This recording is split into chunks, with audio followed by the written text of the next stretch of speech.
Hello guys, welcome to our channel. నేను వెంకటేజ. ప్రస్తుతం మనతో పాటు సీనియర్ జర్నలిస్ట్ జగదేవ్ గారు ఉన్నారు. నమస్తే సార్. నమస్తే. సో ఆంధ్రప్రదేశ్ మాజీ మంత్రి రోజా గారి పైన సిఐడి రైడ్ చేసిందంటూ వార్తలు వచ్చాయి. అంటే మరి దేనికి సంబంధించి చేశారో తెలీదు.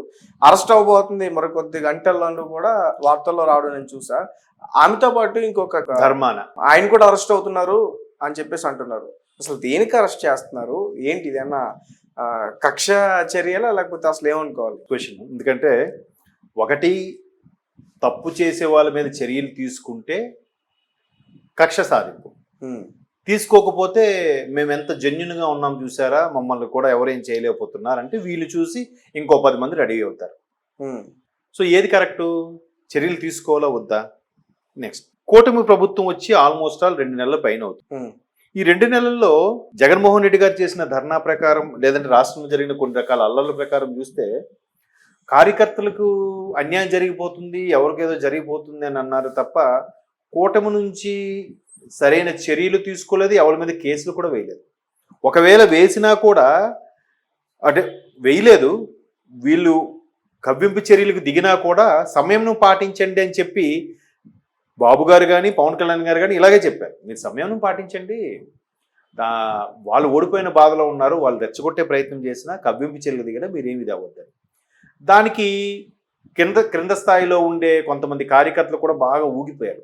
అరే వాళ్ళు ఇంకా వాళ్ళ గవర్నమెంట్ పోయినా కూడా వాళ్ళు ఇంకా చెలరైపోతున్నారు, మనం ఏదో ఒకటి చేయాలి, మన దృష్టి అది కాదు, 164 సీట్లతో బాధ్యత పెద్దది పెట్టారు, మన మీద ఎంత నమ్మకం లేకపోతే అందుగా గెలుచుకుంటాం. సో ఇప్పుడు మన బాధ్యత అభివృద్ధి, రాష్ట్రాన్ని మళ్ళీ సెట్ చేయాలి, 10 ఏళ్ళు వెనక్కి వెళ్ళిపోయింది అనే ఉద్దేశంలో ఉన్నారు.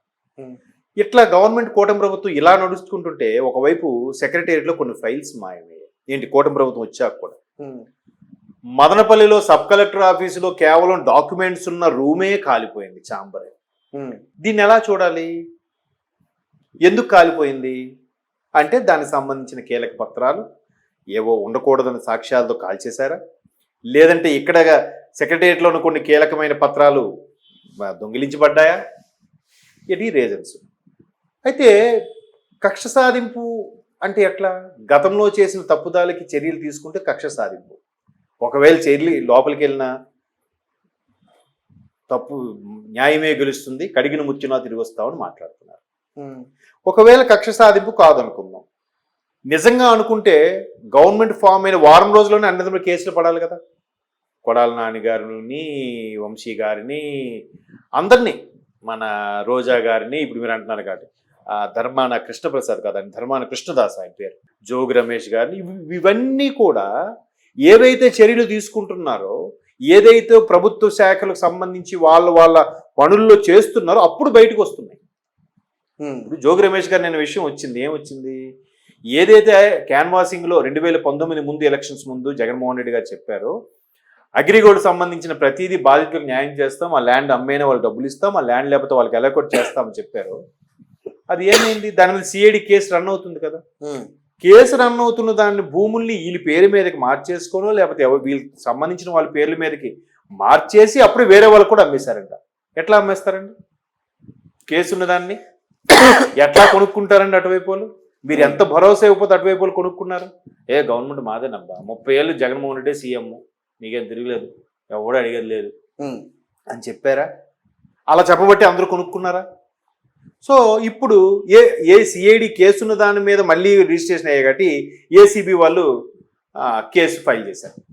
ఫైల్ చేసింది ఇప్పుడు జోగి రమేష్ గారు అబ్బాయి జోగి రాజీవ్ని, అలాగే వాళ్ళ సోదరుని జోగి వెంకటేశ్వర్లు ఎవరైనా పేరు, వాళ్ళని ఎదుపులోకి తీసుకొని విచారణ అయితే జరుగుతుంది.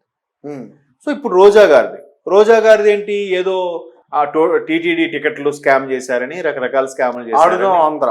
అయితే ఇప్పుడు వస్తున్న సిఐడి వాళ్ళు చేసిన ఎంక్వైరీలు తెలిసింది ఏంటంటే, ఆడుదాం ఆంధ్ర అనే ప్రోగ్రాంకి ఆంధ్రప్రదేశ్లో క్రీడా స్ఫూర్తిని నింపి యువతకి ఏవో వాళ్ళకి కావాల్సిన క్రీడలకు సంబంధించి పెంపొందించి ఏదో చేద్దామని అనుకున్నారు. అనుకుంటే దానికి సంబంధించిన కిట్లు, దానికి సంబంధించిన సామాగ్రి, లేదా దానికి సంబంధించిన పబ్లిసిటీ, ఇవన్నీ కూడా ఒకటి ఆ శాఖకు సంబంధించిన రోజా గారికి, అలాగే కృష్ణదాస్ గారికి, తర్వాత ఆయన పేరేంటి యూత్ వింగ్, ఆయన పేరు బైరెడ్డి సిద్ధార్థ రెడ్డి గారు, సో వీళ్ళందరి పేర్లు ఇన్వాల్వ్ అయి ఉన్నాయి. అంటే కిట్కి సంబంధించి ఎవరెవరికి ఎంత ముట్ట చెప్పారు, అది నిజంగా వచ్చిందా రాలేదా, ఆ కిట్లు అనేది ఎందుకు ఇచ్చారు, ఒక వర్గం వాళ్ళే బాగా స్థిరపడాలని ఇచ్చారా? ఇప్పుడు మీకు ఎలా చెప్పాలి, తెలంగాణలో గవర్నమెంట్ వచ్చిన కొత్తలో డిపార్ట్మెంట్ వాళ్ళకి కొన్ని రకాల ఇన్నోవాలు ఇచ్చారట. ఒక సుమారుగా స్టార్టింగ్లోనే 300 ఎన్నో ఇన్నోవాలు ఇచ్చారట. సో ఈ ఇన్నోవాలన్నీ కూడా ఒకే టొయోటా షోరూంలో నుంచి కొనబడ్డాయి. దాని మీద ఒక ఇష్యూ నడుస్తుంది. అంటే ఆ షోరూమ్ ఎవరైతే పెట్టారో వాళ్ళే బెనిఫిట్ అయ్యేలాగా, అంటే ప్రభుత్వానికి చెందిన వాళ్ళే బెనిఫిట్ అయ్యేలాగా. ఇప్పుడు చూసారా, మెడికల్ షాప్ మన డాక్టర్ దగ్గర ప్రిస్క్రిప్షన్ ఇస్తే పై మందులు దొరుకు స్థలం అని కింద మెడికల్ షాప్ పేరు ఉంటుంది. ఎప్పుడైనా అబ్జర్వ్ చేశారా? అంటే ఆ హాస్పిటల్ వాడంతా కూడా ఆ మెడికల్ షాప్ కూడా బెనిఫిట్ పొందేలాగా ఒక లాజిక్. సో గవర్నమెంట్లో ఎవరుంటే వాళ్ళే బెనిఫిట్ పొందేలాగా ఆ కమిషన్ ఏదైతే పర్సంటేజ్ ఉంటుందో అది వాళ్ళు బెనిఫిట్ అయ్యేలాగా. సో ఇక్కడ కూడా ఆ కిట్స్ పర్టికులర్ రోజా గారికి కానీ, లేదా కృష్ణదాస్ గారికి కానీ, లేదా సిద్ధార్థ్ రెడ్డి గారికి కానీ, వీళ్ళకి కామన్గా ఉండే వ్యక్తులా, లేదంటే వీళ్ళు తెలిసిన వాళ్ళ వరకు అక్కడి నుంచే కొనబడ్డాయి అనే స్కామ్ ఏదో ఉన్నట్టుగా వీళ్ళు కనిపెట్టినట్టుగా వార్తలు చూశాను. మరి ఇంత వాస్తవం ఎంత ఉందని తెలియదు. సో అది ఇప్పుడు మెడకు చుట్టుకునే అవకాశం ఉంది. దీంట్లో రోజా గారు భర్త గారు పాత్ర కూడా ఉంది అన్నట్టుగా పొద్దున ఎవరో ఒక ఆర్టికల్ రాశారు. అది ఎంతవరకు వాస్తవం తెలియదు. సెలమణి గారు ఆయనకి ఎలా ఉంటుంది సార్? ఆయనకి అసలు వైఎస్ఆర్సీపీలో ఏ పదవి లేదుగా.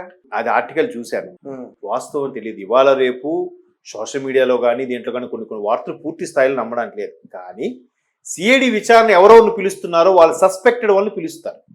ప్రస్తుతానికి ఆయన పిలవలేదు. రోజా గారికి పిలిచారు, కృష్ణదాస్ గారికి లేదా బైరెడ్డి గారికి వెళ్ళారా? అటెండ్ అయ్యారు? ఇంకా లేదు. కేసు ఫైల్ అదే విచారణకు పిలిచే అవకాశాలు ఉన్నాయి వెళ్ళి. సో ఇటువంటి నేపథ్యంలో ఇప్పుడు మీరు అంటున్నారు ఆవిడ హస్బెండ్కి ఏంటి సంబంధం అని. ఇవాళ రేపు మంత్రులు కేడర్లు ఉన్నవాళ్ళు మ్యాక్సిమం వాళ్ళకన్నా వాళ్ళ లావాదేవీలు అయితే సోదరుడు లేదా బావమరిది లేదా పిల్లలు లేదా బాగా క్లోజ్ ఫ్రెండ్ వీళ్ళే కదా చూసుకునేది. సో వాళ్ళు చూసుకున్నారేమో. అంటే ఇది ఒక ఆరోపణ మాత్రమే, ఇంకా ప్రూవ్ అవ్వలేదు, ఆరోపణ మాత్రమే. సో ఇప్పుడు అంతెందుకు బైజూస్ సంబంధించి ఉంది, ఎడ్యుకేషన్ సంబంధించి బైజూస్ వాళ్ళకి ఎన్నో కోట్లు కట్టారంట. ఇంకా వాడు ట్యాబ్లో ల్యాప్టాప్లో ఏవో ఇచ్చాడు, కొన్ని ఇచ్చాడు, కొన్ని మిగతాది అమౌంట్ కడితేనే మిగతావి ఇస్తామన్నాడు బైజూస్ వాడు. వీళ్ళు మిగతాది కట్టలేకపోయేసరికి ఇంకా ఉపాధ్యాయులకి ఏం చెప్పారు, మీ దగ్గర ఉన్న స్మార్ట్ ఫోన్లో మీరే యాప్ డౌన్లోడ్ చేసి మీరే అన్ని చేసుకోండి అని చెప్పారు. వాళ్ళకి ఇవ్వలేదు. మరి ముందు వచ్చి నువ్వు ఎంతమందికి రీచ్ అయ్యాయి, ఎంతమంది లబ్ధి పొందారు, ఎవరు ఆ ట్యాబులు కూడా బైజూసోడికి ఎంతేలాగా బైజూసోడికి వీళ్ళు ఎంత మాట్లాడుకున్నారు, ఇలాంటివన్నీ ఉంటాయి కదా, ఇవన్నీ వెలికి తీస్తారు కదా. అలాగే ఈ ఆడుదా ఆంధ్రకు సంబంధించిన కిట్స్, క్రికెట్ కిట్టో షటిల్ కిట్టో లేదా వాలీబాల్ కిట్టో ఏవైతే ఉన్నాయో ఆ కిట్లన్నీ కూడా పలానా స్పోర్ట్స్ షాపులలో కొనాలి, లేదా అక్కడి నుంచి వాడికి కాంట్రాక్ట్ ఇస్తారు, వాడే వెండరు. ఏంటి మీకు ఇస్తున్నామంటే మాకేంటి, మీ షాపులోనే కొంటున్నాం, మాకేంటి బెనిఫిట్, అక్కడ డిస్కౌంట్ ఇస్తే హ్యాపీ, డిస్కౌంట్ అయిపోతుంది ఏంటి ఈ షాపులు ఎందుకు కొనాలి, why should we buy in your shop only. 10 షాపులు ఉన్నాయండి, మీ షాపులో నేను ఎందుకు వచ్చి బట్టలు కొనాలి, నన్ను తెలిసిన ఫ్రెండ్ గానో తెలిసిన ముఖమనో 5% 10% డిస్కౌంట్ ఇస్తే నీ షాప్లో కొంటాను. Same quality shirt same quality product పక్క షాప్లో కూడా దొరుకుతున్నప్పుడు నీ షాప్లో నేను ఎందుకు కొనాలి? అట్లా అయిపోయింది యాటిట్యూడ్ ఇవాళ.